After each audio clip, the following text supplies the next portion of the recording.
Welcome to the Playably Podcast, where we dive into the art and science of gamification, customer engagement, and driving conversion. Whether you're an e-commerce brand, a marketing innovator, or just curious about the future of interactive experiences, you're in the right place.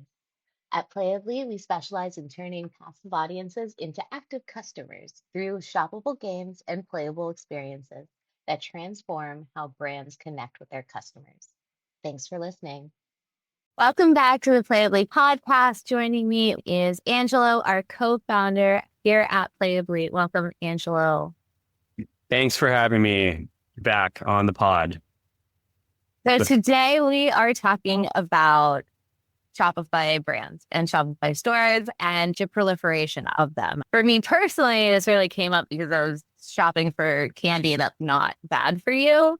And now there are so many options. They're all on Shopify. And before it used to be like, oh, these are all disgusting, except for one brand that's tolerable. I can have that one. And it's happening everywhere. There's so many stores on Shopify. It's so easy to start a store on Shopify. We saw this before with Unity democratizing the mobile app gaming ecosystem. And we're seeing explosions happening there. Angelo, you were there at the forefront of that, working with a lot of the gaming companies, a lot of these app companies. I'd love to hear your thoughts there. Yeah, I was there. My first iPhone was the iPhone 3G. I think that was the first one that had 3G, so you could use it, like it was connected to the internet. I remember when I first got it, I was at my first job at Cornerstone at the time. I remember looking at the phone, it was like looking at maps or something, and I almost ran into a lady. It was like, watch where you're going. It was one of the first times instead of looking at my phone. And now everyone has neck issues because they're glued to their phone. At Cornerstone, a lot of the people I worked with were data nerds. When they left Cornerstone, which is litigation consulting, a lot of them joined Zynga or other mobile gaming companies. The apps available at the time, they were very simple. There was a game called Vampire made by Zynga. It was pretty crappy, but I played it. And this is probably, I don't know, like 2010, 2011. I joined Unity in 2014. Unity was a game engine that made it easier for game developers to publish on Apple and Google. Unity's slogan was to democratize game development. What we saw was a deluge of gaming apps in the App Store because Unity made it really easy to create these games and distribute them to millions of people via the App Store. We're better for worse because not all the games were very quality games, just like the apps. I think we saw a lot of apps at the beginning of the smartphones were really cool, like the beer drinking and the mustache. And then it was like, what is the point of this? So democratizing for good or worse. Democratizing basically lowers the barrier to entry. You have all these apps on the marketplace now on the App Store, but because there's more apps, it means more competition. It wasn't enough just to have a pretty app.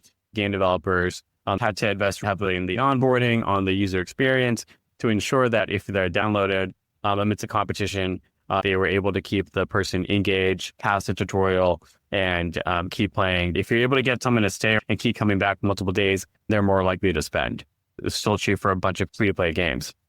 And that's something I've seen at Unity and something we're seeing right now with SMB brands on Shopify, being able to bring e-commerce stores online. Shopify democratized access to building your own e-commerce store. There are so many different stores for healthy candy. What is healthy candy, by the way? Oh, it's like candy. It says it's 60% less sugar. It gives you 30 grams of fiber. It tastes good. It's a big game changer because I smoke. And when I smoke, I like to eat candy. And I can eat a whole bag of candy and not feel bad. Wait, there's high fiber candy? Yes, it's tasty. I'll send you some. Is there a brand that you want to shout out and build a game for? I shouted them out previously. They have not contacted us. But Rotten is my favorite right now. They are absolutely delicious. We will build you a gummy game. We will build you a sour game. Whatever you want, we will build for you. I love your product. I'm on subscription with them. I'm on subscription with nothing. But I'm on subscription with this gummy candy company. Okay, Rotten gummies. Are they also high in fiber? They are. Perfect. It's crazy. If you think about the great thing about e-commerce is it's run by a lot of founders who solve the problem. They had it for any niche product or problem. There's probably someone who had that problem and figured out a product to solve it. Shopify made it easier for stores to come online. People with niche products 10 years ago didn't have a distribution channel can now get started easily with funding for products like fiber. They can set up an e-commerce shop quickly. The barrier to entry is low, leading to more exciting products, but there are now many different types of candies, like healthy candy. So vertical that didn't exist before. So many brands are competing in the same way that game developers had to adapt, make sure they had proper data tracking and people had a great onboarding experience. I think Shopify brands have to think similarly. It's not enough to get people on their store. What are you doing to get them to not bounce, engage, make a purchase, join your email program, and eventually make a repeat purchase? It's actually even worse, I would say, than the gaming app explosion, just because there's not only the people who come up with the niche product, there's the people who are copycats, who are drop shippers, who are in it for the money. I think during the pandemic, especially, it was like, oh, all these e-commerce stores are making money. And so the people who were more risk averse, who didn't start a store right away, waited, saw more people make money, and then jumped into it. So it just went from gradually increasing to exploding all over the place. And now, you're right, advertising costs are at an all-time high. People's attention spans are at an all-time low. How do you attract people to your page? How do you get them to like you and trust you? And then how do you get them to buy and keep buying? I think are all very pertinent questions. So what worked for the mobile apps? What should the stores be doing right now? Yeah, it was funny that you mentioned copycats, because the first thing that came to mind was, remember Flappy Bird? Because Flappy Bird was a Unity game, and then people made a bunch of copycats for it. Broke our analytics at Unity. It was so popular and nobody expected it to be. It broke everything. I remember those days. It was like Flappy Bird. What was the other one? Across your road. Those were good times, the golden era of games. What good game developers did is that, number one, they always had the analytics instrumented. I remember, if you can get people to complete the onboarding, or in games, it's the tutorial, right? What is the first level that they have to complete to understand the game mechanics and then keep playing? There's a significant correlation to, if someone is able, if they don't complete the tutorial, they're never going to do it again. And so you can think of the same way with Shopify brands, where if people are coming to your store, you paid so much money to Facebook or Google or TikTok, and then they come to your store and it's a very jarring experience, or they see a pop-up or they're turned off by it, they're not going to come back. So in that sense, so the first impressions really does matter. So what we think about at Playably is like, what is that first experience that matches a brand that will get someone to interact? People have really low attention spans. I think you only have 8 seconds to grab someone's attention. So what's more attention grabbing? The standard welcome pop-up, or a fun interactive game that shows you cool stuff about the brand, is fun and engaging and looks visually appealing? The game is always going to win, because we know from gaming, though, people like games. We do a really good job of having talented game designers and game developers on the team, so that the games feel very much like they're owners. It's not an afterthought that you just added. It's part of the brand and helps elevate the brand story. And it allows the brand more time with the consumer who came in off the ad click or the referral to be able to sell them, teach them more about the brand through the game, or say, this is something that differentiates us, or just we're a fun, awesome brand, and here's a discount that you earned, instead of just some random spin on the wheel. Yeah, exactly. Because we talked about how it's so tough and there's so much competition, that if you're in the only really successful DTC brand are ones that have able to actually build a brand, right? So you have to build a relationship with the customer. The customer wants to be part of your brand story, because that's what's going to get them to stay and keep spending. Otherwise, you're just spending a lot of money on Facebook and Google to acquire this person who's only going to spend once. If they only spend once and they never interact with your content or other people, then you're just losing money. Yeah. And I do want to point out that the reason that we're saying on Shopify stores and not just e-commerce stores is because I don't know how many companies we've moved over to Shopify from a different platform just to increase their site speed. The page doesn't load, you're going to bounce right away, and they won't even get to the wheel or the game. They're going to leave, and they are never going to come back, because they're going to think that you are giving them a virus. So make sure your site speed is on point. That's number one. I'm on Instagram. I'm also on TikTok, where people are accustomed to having things served to them quickly. It's ever gotten to a point where, like, it was, imagine you're scrolling through TikTok and like, I don't think I've ever had like a loading screen. But if I had a loading screen, that would be really annoying. It's the same with any new games or apps that I download. If there's a loading screen that takes too long, then I immediately I probably will delete it. I actually forget to delete apps all the time. If it takes too long, then that's not a great first time user experience. If your site speed is really slow, and the first thing is a jarring pop-up or something that doesn't tie into the ad or influencer that they sent them there, those are all things that cause you to not have a great first experience. It's very hard to get them back. Yes. Unless you have a great IP. Pokemon used to crash all the time at the beginning, just overloading the servers. The amount of times I saw made with Unity at the beginning is how I got a job at Unity. I looked it up. I was like, are they hiring? And they were. So then I was able to get hired thanks to our great CEO and founder over here at Playably, John Chang, who took a chance on a new girl. The site speed is really important for the stores. And also being able to bring people back, because with mobile games, it was the notification of, hey, did you play today? Hey, here's a new reward. What are the things like that for ecom?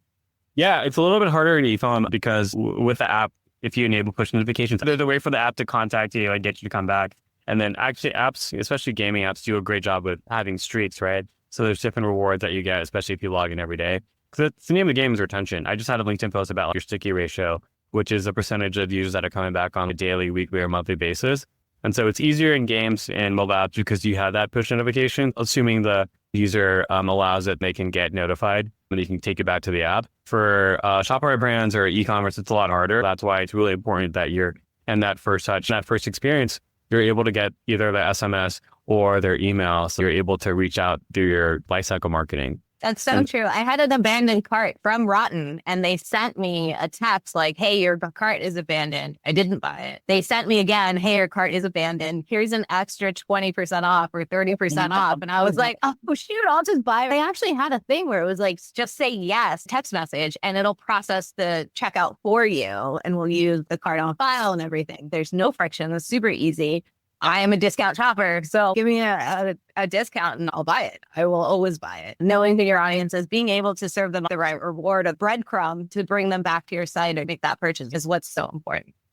Yeah, the good thing about our games is a lot of times we just match the welcome discount. You get it for free. You just give an email. With our discount, do something. You get to play a game, whether that's Plinko or Tinder or other cool games we have. It's really hard to get people to do anything, but the fact that our games are fun and engaging, which is like it has to be fun or people won't complete it.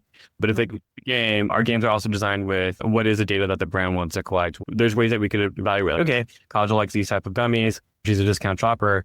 Let's feed that into personalization so that we know we can make the shopping experience better for her in the future. The fact that the games are able to get people to do something, we've seen higher opt-in rates because they feel like they've earned the reward. So we're getting higher opt-in rates into email and SMS. And we're also getting a lot of data that helps you personalize the journey even further, because I think in a world where everyone's used to algorithmic content for 10 scrolls and I don't see any tailored content, I'm like, where's my tailored content? So, and the same way that people are conditioned to algorithmic content, I think people are also conditioned, it's personalization basically.